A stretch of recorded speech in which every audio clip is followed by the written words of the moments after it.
How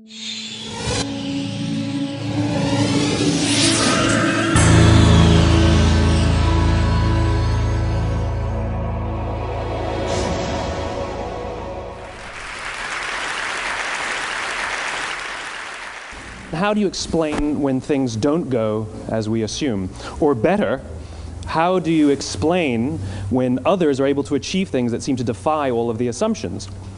For example, why is Apple so innovative? Year after year after year after year, they're more innovative than all their competition. And yet, they're just a computer company. They're just like everyone else. They have the same access to the same talent, the same agencies, the same consultants, the same media. Then why is it that they seem to have something different? Why is it that Martin Luther King led the civil rights movement? He wasn't the only man who suffered in a pre-civil rights America, and he certainly wasn't the only great orator of the day. Why him? And why is it that the Wright brothers were able to figure out controlled powered manned flight when there were certainly other teams who were better qualified, better funded, and they didn't achieve powered manned flight, and the Wright brothers beat them to it?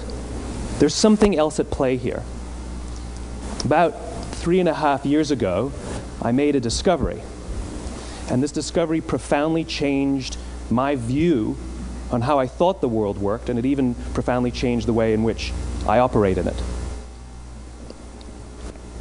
As it turns out, there's a pattern. As it turns out, all the great and inspiring leaders and organizations in the world, whether it's Apple or Martin Luther King or the Wright brothers, they all think, act, and communicate the exact same way, and it's the complete opposite to everyone else. All I did was codify it. And it's probably the world's simplest idea. I call it the golden circle.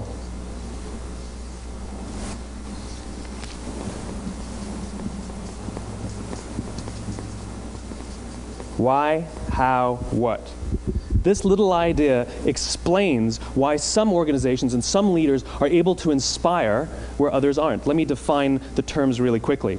Every single person, every single organization on the planet knows what they do, 100%. Some know how they do it, whether you call it your differentiating value proposition or your proprietary process or your USP. But very, very few people or organizations know why they do what they do. And by why, I don't mean to make a profit. That's a result. It's always a result. By why, I mean what's your purpose? What's your cause? What's your belief? Why does your organization exist? Why do you get out of bed in the morning? And why should anyone care? Well, as a result, the way we think, the way we act, the way we communicate is from the outside in. It's obvious. We go from the clearest thing to the fuzziest thing.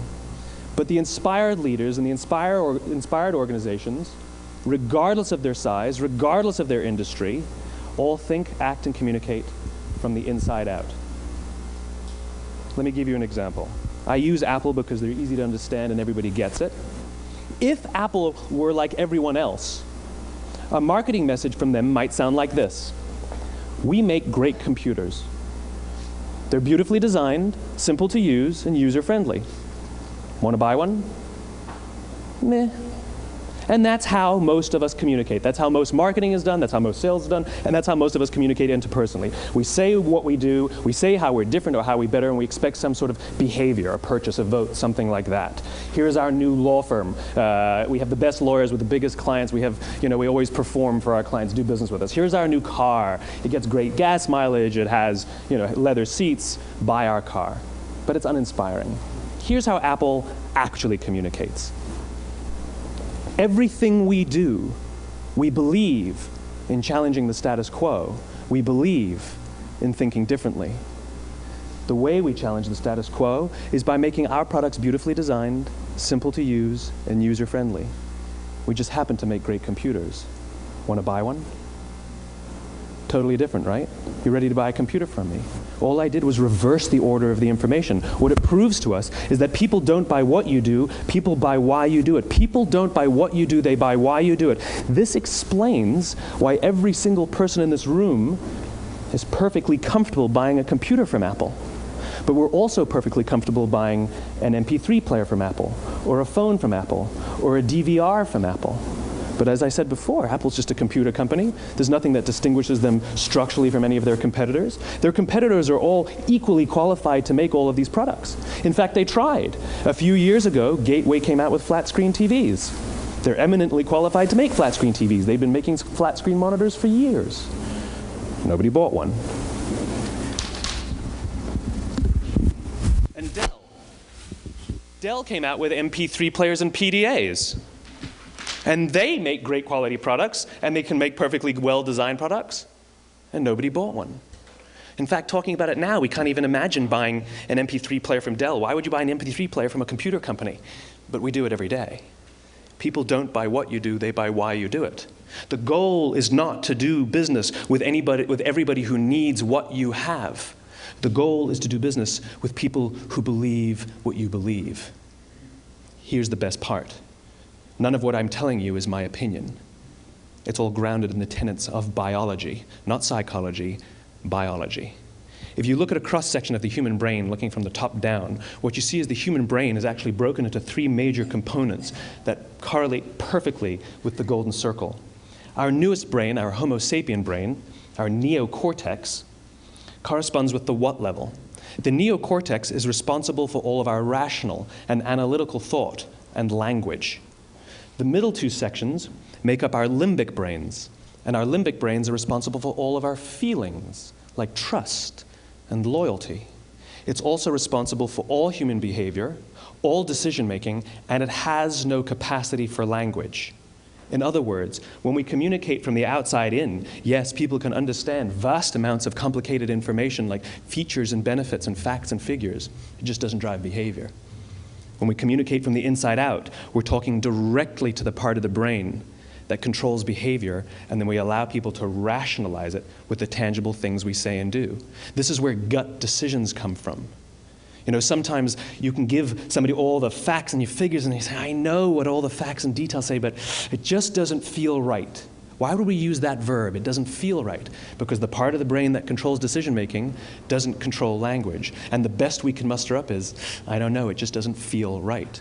Or sometimes you say you're leading with your heart or you're leading with your soul. Well, I hate to break it to you, those aren't other body parts controlling your behavior. It's all happening here in your limbic brain, the part of the brain that controls decision-making and not language.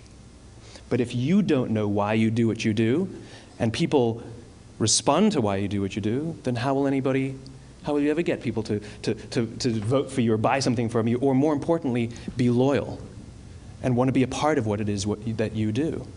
Again, the goal is not just to sell people who need what you have. The goal is to sell to people who believe what you believe. The goal is not just to hire people who need a job. It's to hire people who believe what you believe. I always say that, you know, there's, if you hire people just because they can do a job, they'll work for your money. But if you hire people who believe what you believe, they work for you with blood and sweat and tears. And nowhere else is there a better example of this than with the Wright brothers. Most people don't know about Samuel Pierpont Langley. And back in the early 20th century, the pursuit of powered man flight was like the dot-com of the day. Everybody was trying it. And Samuel Pierpont Langley had what we assume to be the recipe for success. I mean, even now, you ask people, why did your product or why did your company fail? And people always give you the same permutation of the same three things. Undercapitalized, the wrong people, bad market conditions. It's always the same three things. So let's explore that. Samuel Pierpont Langley was given $50,000 by the War Department to figure out this flying machine. Money was no problem. He held a seat at Harvard and worked at the Smithsonian and was extremely well connected. He knew all the big minds of the day. He hired the best minds money could find, and the market conditions were fantastic. The New York Times followed him around everywhere, and everyone was rooting for Langley. And how come we've never heard of Samuel Pierpont Langley? A few hundred miles away in Dayton, Ohio, Orville and Wilbur Wright. They had none of what we consider to be the recipe for success. They had no money. They paid for their dream with the proceeds from their bicycle shop. Not a single person on the Wright brothers' team had a college education, not even Orville or Wilbur. And the New York Times followed them around nowhere. The difference was Orville and Wilbur were driven by a cause, by a purpose, by a belief. They believed that if they could figure out this flying machine, it'll change the course of the world. Samuel Pierpont Langley was different. He wanted to be rich, and he wanted to be famous. He was in pursuit of the result. He was in pursuit of the riches. And lo and behold, look what happened. The people who believed in the Wright brothers' dream worked with them with blood and sweat and tears. The others just worked for the paycheck. And they tell stories of how every time the Wright brothers went out, they would have to take 5 sets of parts because that's how many times they would crash before they came in for supper. And eventually, on December 17th, 1903, the Wright brothers took flight. And no one was there to even experience it. We found out about it a few days later. And further proof that Langley was motivated by the wrong thing, the day the Wright brothers took flight, he quit. He could have said, "That's an amazing discovery, guys. Now we'll improve upon your technology." But he didn't. He wasn't first. He didn't get rich. He didn't get famous. So he quit. People don't buy what you do, they buy why you do it. And if you talk about what you believe, you will attract those who believe what you believe. Well, why is it important to attract those who believe what you believe? Something called the law of diffusion of innovation. And if you don't know the law, you definitely know the terminology. The first 2.5% of our population are our innovators. The next 13.5% of our population are our early adopters. The next 34% are your early majority, your late majority, and your laggards. The only reason these people buy touch-tone phones is because you can't buy rotary phones anymore. We all sit at various places at various times on the scale, but what the law of diffusion of innovation tells us is that if you want mass market success or mass market acceptance of an idea, you cannot have it until you achieve this tipping point between 15 and 18% market penetration, and then the system tips. And I love asking businesses, what's your conversion on new business? And they love to tell you, oh, it's about 10%, proudly. Well, you can trip over 10% of the customers. We all have about 10% who just get it. That's how we describe them, right? That's like that gut feeling, oh, they just get it. The problem is, how do you find the ones that just get it before you're doing business with them versus the ones who don't get it? So it's this here, this little gap, that you have to close, as Geoffrey Moore calls it, crossing the chasm. Because you see, the early majority will not try something until someone else has tried it first. And these guys, the innovators and the early adopters, they're comfortable making those gut decisions. They're more comfortable making those intuitive decisions that are driven by what they believe about the world and not just what product is available. These are the people who stood online for 6 hours to buy an iPhone when they first came out, when you could have just walked into the store the next week and bought one off the shelf. These are the people who spent $40,000 on flat screen TVs when they first came out, even though the technology was substandard. And by the way, they didn't do it because the technology was so great. They did it for themselves. It's because they wanted to be first. People don't buy what you do, they buy why you do it. And what you do simply proves what you believe. In fact, people will do the things that prove what they believe.